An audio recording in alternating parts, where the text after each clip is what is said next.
Muy buenas noches. Iniciamos nuestra sexta sesión del curso sobre los santos, los grandes testigos de la fe. En el nombre del Padre, y del Hijo, y del Espíritu Santo. Amén. Ven, Espíritu Santo, llena los corazones de tus fieles y enciende en ellos el fuego de tu amor. Envía, Señor, tu Espíritu, y todas las cosas serán creadas y renovarás la faz de la tierra. María, Reina de los Santos, ruega por nosotros. Santa Margarita María Alacoque, ruega por nosotros.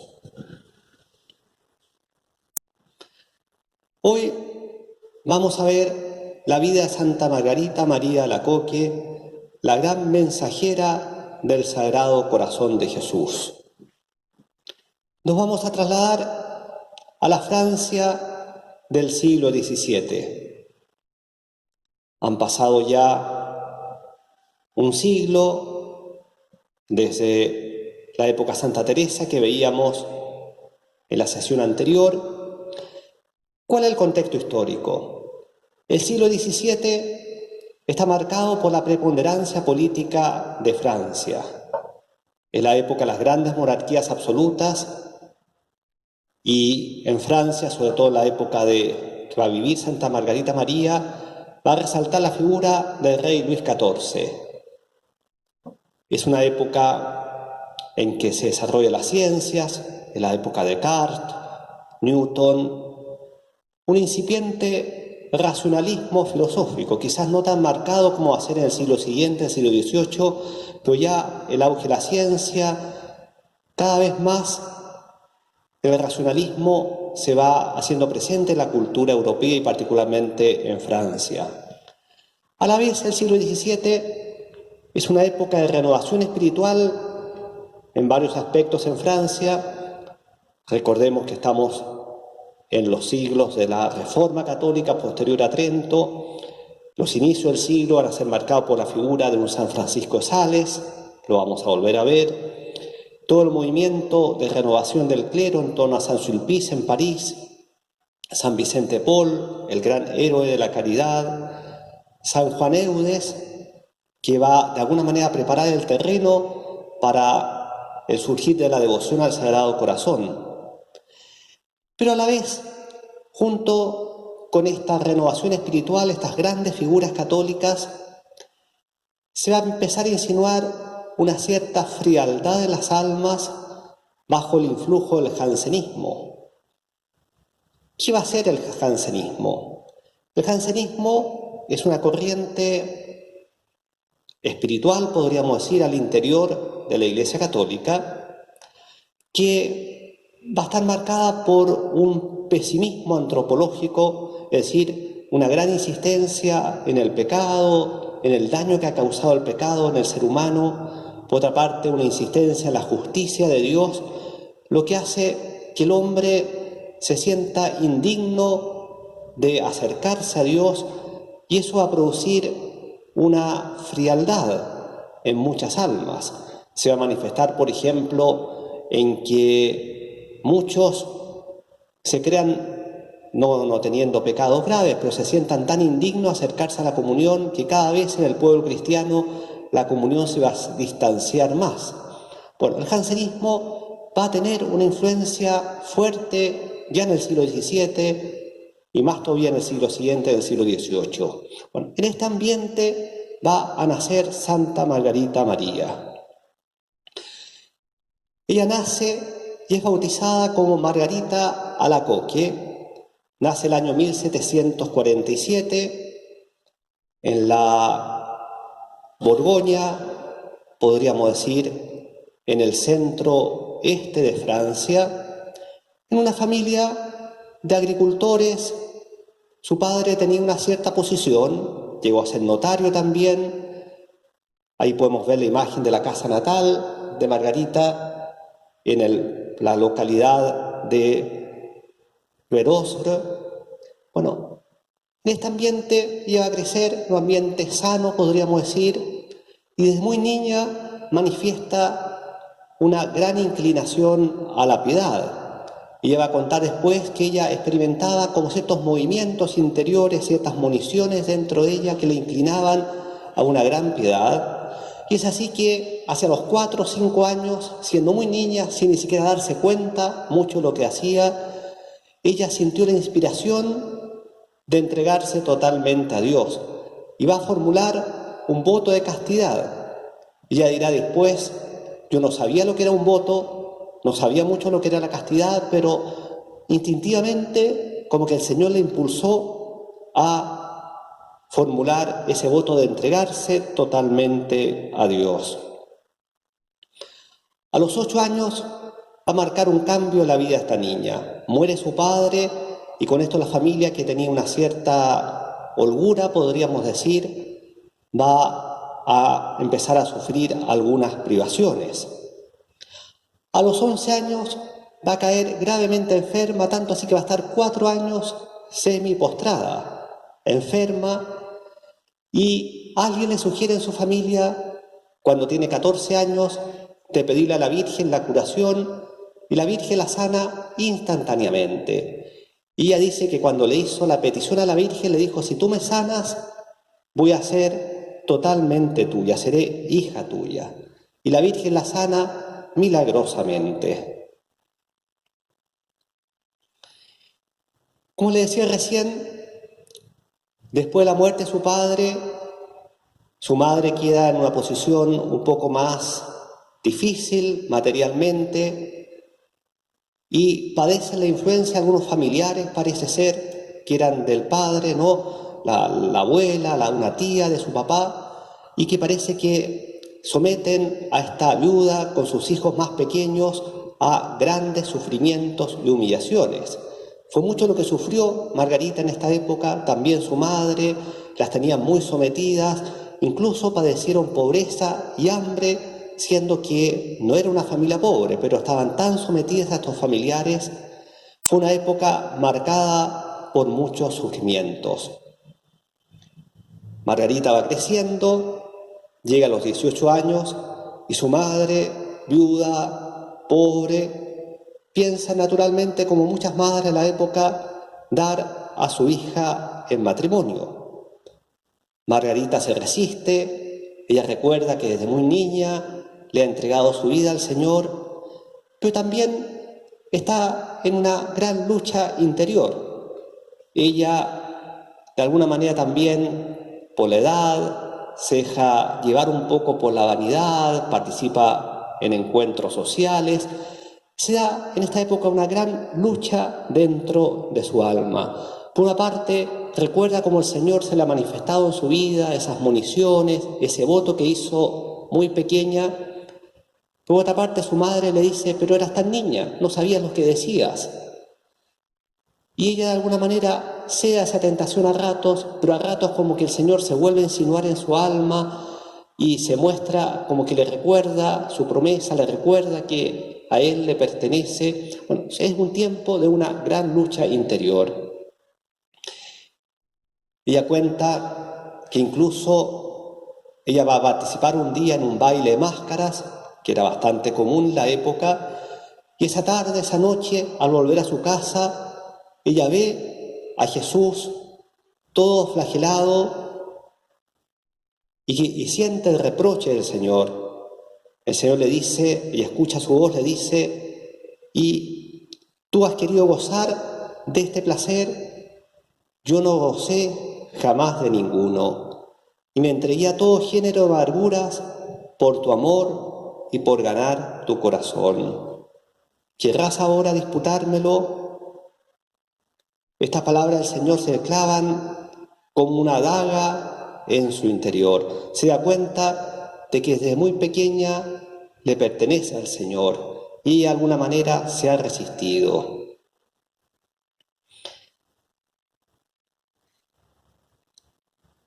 Bruscamente la situación familiar va a mejorar porque uno de los hermanos mayores, Margarita, que había dejado muchos años antes el hogar, vuelve a hacerse cargo de la madre viuda, de sus hermanos menores, y este hermano se hace como el jefe de familia y vuelven a tener una cierta holgura y sobre todo se liberan de la opresión de estos familiares que los tenían un poco sometidos. Y Margarita, después de estas experiencias, renueva su deseo de entregarse totalmente a Dios y le cuenta a su hermano.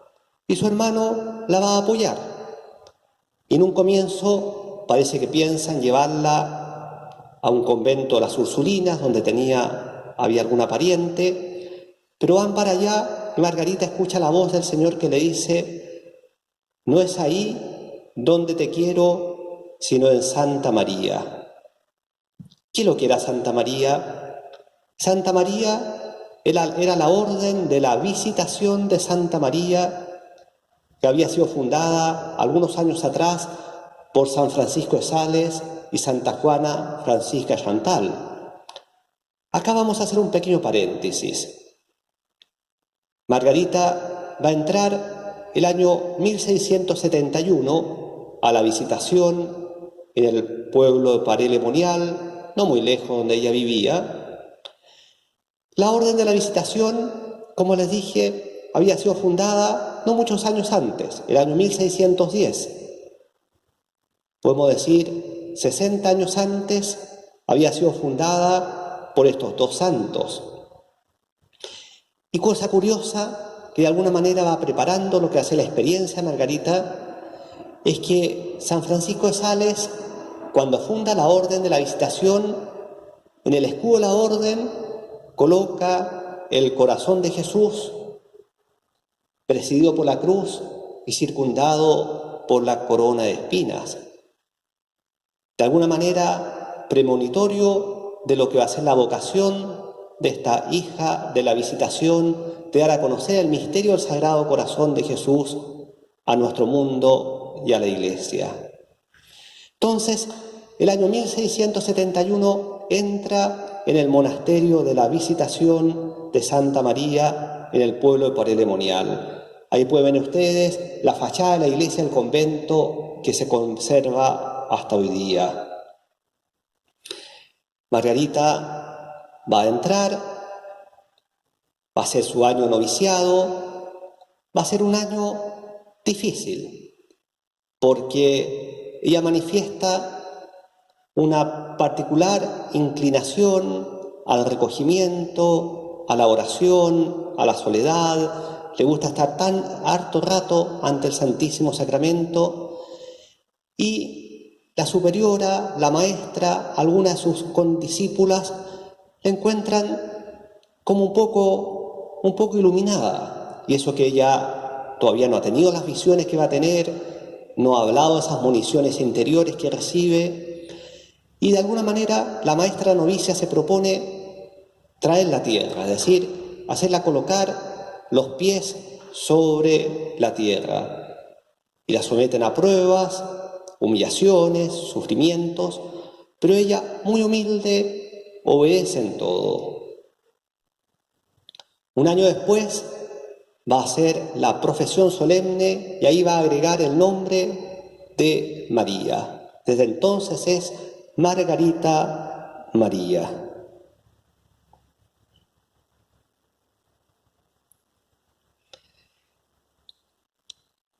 Un año después de su profesión van a empezar las grandes revelaciones del Sagrado Corazón de Jesús.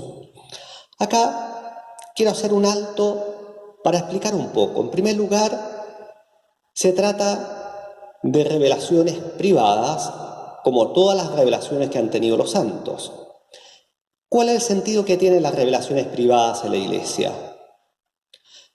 No agregan nada a la revelación pública que alcanzó su cumbre con Jesucristo y que se cerró, por así decir, con la muerte del último apóstol. Es decir, todo lo que Dios tenía que decirnos lo ha dicho ya en Jesucristo.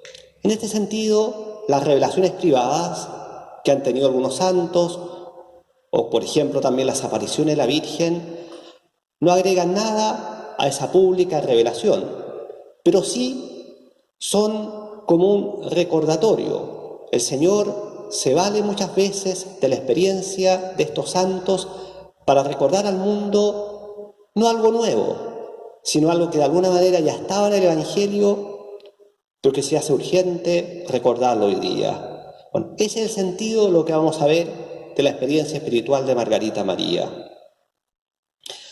Y un segundo alcance, alguien podría llamarle la atención en esta santa y en otras que hemos visto, tantas experiencias místicas extraordinarias, voces interiores, visiones, éxtasis. La santidad no consiste en eso. Si en santos como Margarita María han tenido quizás estas experiencias porque Dios las ha llamado a una misión muy especial en la Iglesia. Pero repito, la santidad no consiste en estos fenómenos extraordinarios. La santidad consiste en la práctica de las virtudes, en la colaboración con la gracia, en esa fidelidad en los deberes ordinarios. Bueno, hecho este alcance, vamos entonces a lo que fue esta gran experiencia de Margarita María. La primera revelación el 27 de diciembre de 1672. La fecha no es casualidad. ¿Qué se celebra el 27 de diciembre? San Juan Evangelista, el apóstol, podemos decir, el teólogo del corazón de Cristo, aquel que en la última cena reposó su cabeza sobre el pecho del Maestro, aquel que estuvo a los pies de la cruz y vio ese costado abierto de Jesús, ese corazón traspasado del cual brotó la sangre y el agua.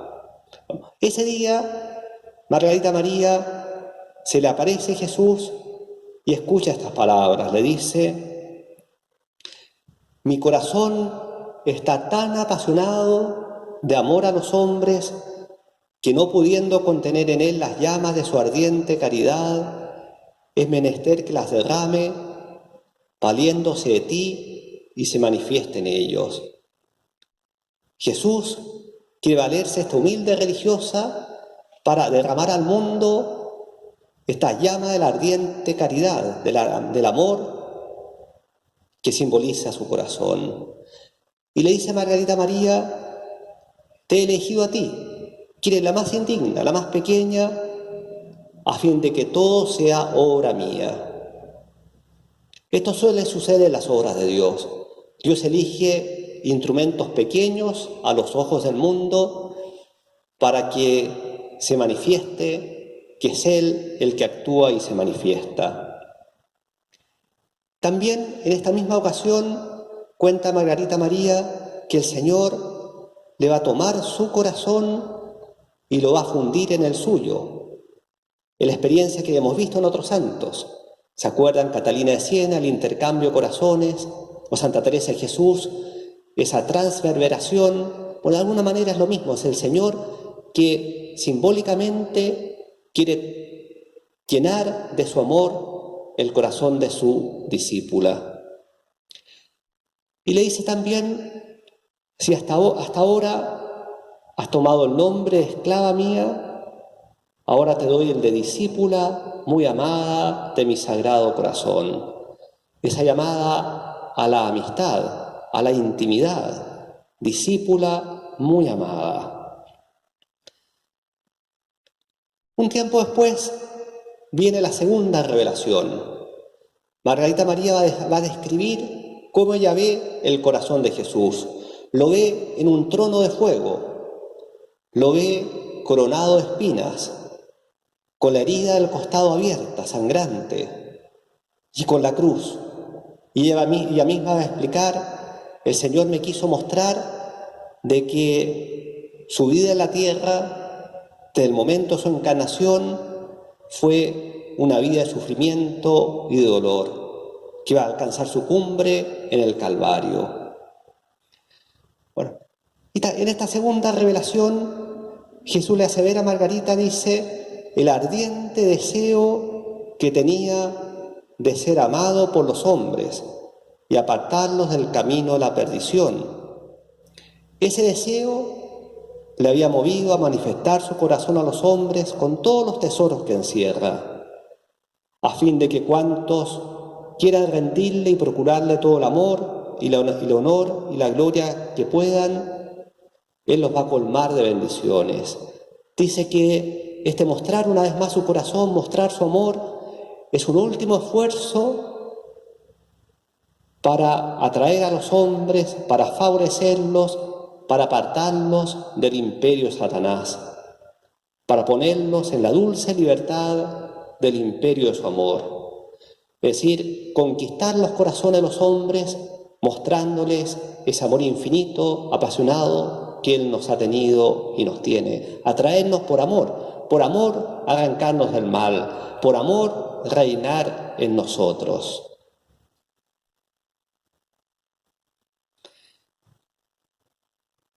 Para la fiesta del Corpus Christi del año siguiente, 1674, la tercera revelación.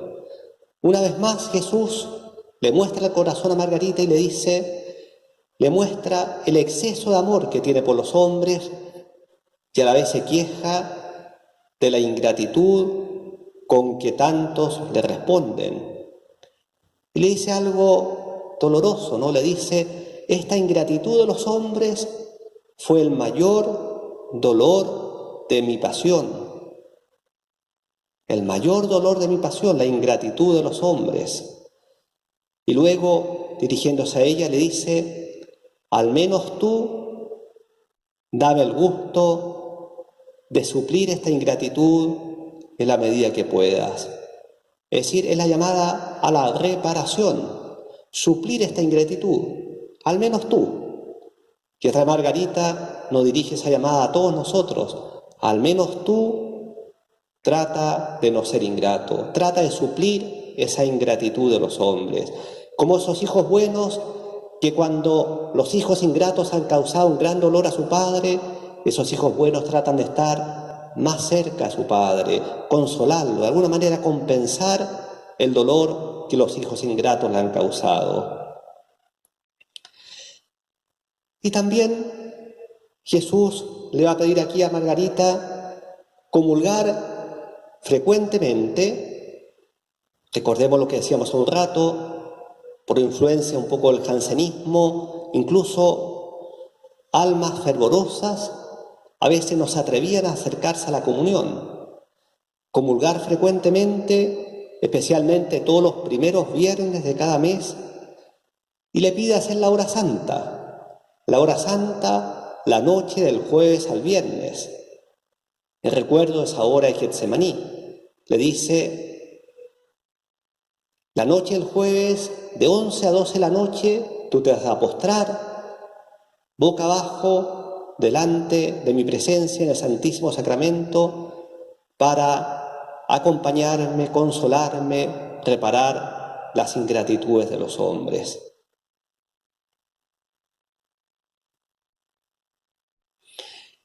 Y luego la cuarta, la llamada Gran Revelación, en junio de 1675, una vez más Jesús le muestra su corazón. La imagen que vemos ahí es el mural del ábside, la capilla, las apariciones justamente. Es una pintura más moderna, pero en la capilla donde fueron las apariciones, el convento de Paray-le-Monial, Jesús le muestra el corazón y le dice: aquí está el corazón que tanto ha amado a los hombres, que no ha ahorrado esfuerzos para manifestarle su amor. Y sin embargo, como respuesta, solo recibe de la mayoría de ellos ingratitudes por medio de sus irreverencias y sacrilegios, así como por las frialdades y menosprecios que tienen para conmigo, especialmente en el sacramento del amor. Es la gran queja de Jesús. Tanto amor y como respuesta tanta ingratitud, tanta frialdad, menosprecio llega a decir, especialmente en el sacramento del amor. ¿Cuál es el sacramento del amor? La Eucaristía, el Santísimo Sacramento, el amor de los amores. Ahí es donde Jesús se queja del desprecio de los hombres.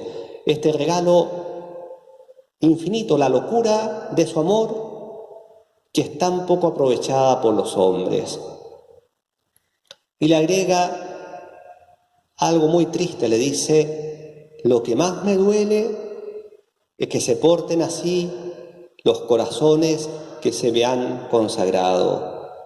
Almas consagradas, es decir, sacerdotes, religiosas, en los cuales a veces el Señor encuentra también tanta indiferencia, tanta ingratitud.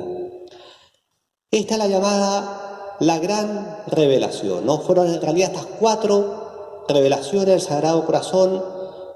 Yo las he sintetizado, hay más detalles, pero, y sobre todo la última, la llamada la gran revelación. Y acompañan estas revelaciones las promesas del Sagrado Corazón. Jesús pide que su imagen sea expuesta en las casas, promete paz a las familias, que veneren su Sagrado Corazón, promete a los sacerdotes un gran don para mover los corazones, promete que las almas tibias se volverán fervorosas, las fervorosas llegarán a gran perfección. Y la gran promesa de Jesús, la comunión de los primeros viernes. Le pide al que comulgue 9 primeros viernes de mes seguidos, le haré la gracia de la penitencia final, de la perseverancia final.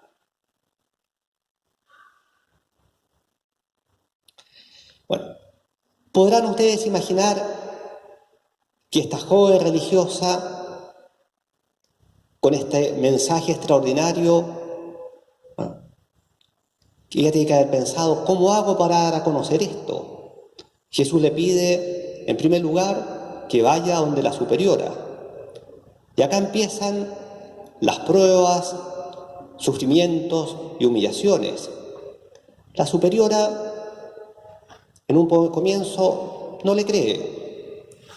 Margarita María cae gravemente enferma y la superiora le dice: dígale al Señor que la sane. Si la sana, creeré. Va a sanar milagrosamente, súbitamente. Y ella va a decir que la Virgen la sanó. Pero el camino fue largo. Un momento particularmente doloroso para Margarita María fue que en un momento el Señor le dice que vaya delante de toda la comunidad y le diga que Él se queja de la tibieza, de la ingratitud de muchas de las religiosas. A Margarita María le repugna este encargo, pero por obediencia lo hace. En el capítulo Culpa de la comunidad se arrodilla y dice: el Señor se queja, me ha mandado decir que le duele la tibieza de muchas de nosotras. Imagínense el revuelo que causan estas palabras. La creen loca, la creen iluminada. Algunas dicen que está poseída por el demonio. Pasó incluso que iba por los pasillos del convento y algunas hermanas le tiraban agua bendita pensando que estaba poseída por el demonio. Fue la gran prueba de Margarita María. Pero ella se destaca por la gran humildad y la gran obediencia. Esta ha sido siempre la garantía de autenticidad de los fenómenos místicos. El crecimiento de la virtud y en especial la obediencia y la humildad. Margarita María se sometió humildemente a todo lo que le dijeron. Obedeció a todo. Incluso un hecho proverbial. Parece que en su familia había una alergia genética al queso y no podían comer queso en su familia. Bueno, a ella por obediencia le hacen comer queso, casi se muere, pero ella obedece humildemente. En algún momento cae gravemente enferma nuevamente. Bueno, fue la gran prueba de Margarita María. ¿Cómo va a salir adelante? ¿Cómo van a creer en ella? Bueno, como les dije, la superiora, después de esa curación milagrosa, empieza a abrirse Pero el momento decisivo va a ser el encuentro con otro gran santo, San Claudio de la Colombière, en un momento en que Margarita, muy angustiada, le dice a Jesús que no puede con este encargo. Jesús le dice: no te preocupes, te mandaré a mi fiel siervo y amigo perfecto. A principios del año 1675, después, es decir, antes de la última revelación, llega a Paray-le-Monial un joven sacerdote jesuita, Claudio de la Colombière. Llega como director de la Casa de los Jesuitas en la ciudad de Paray-le-Monial y va a visitar el convento de la Visitación y escucha en confesión a cada una de las hermanas. Cuando llega el turno de Margarita María, ella escucha la voz de Jesús que le dice: he ahí al que te envío. Ella le abre su alma totalmente, le cuenta todo. Y Claudio de la Colombière se da cuenta de que está ante un alma de Dios. Luego pide hablar con la superiora le confirma de que ha sido muy humilde, muy obediente, muy virtuosa. Bueno, acá va a ser la gran ayuda que va a tener Margarita María en este sacerdote que la va a escuchar, la va a apoyar y que va a ser el gran instrumento para difundir al mundo exterior el mensaje que recibe esta religiosa de clausura. Claudio de la Colombière va a estar poco en Paray-le-Monial, porque poco después sus superiores lo van a enviar a Inglaterra, donde lo va a pasar muy mal, en tiempo de persecución religiosa, va a estar incluso preso, va a volver después enfermo a Francia, lo van a enviar de vuelta para Paray-le-Monial y va a morir, incluso antes que Margarita María. Pero va a ser el gran instrumento porque él se convenció de la verdad del mensaje que recibe Margarita María y él, mediante sus escritos, su predicación, sus retiros, va a ser el gran impulsor de la devoción al Sagrado Corazón de Jesús.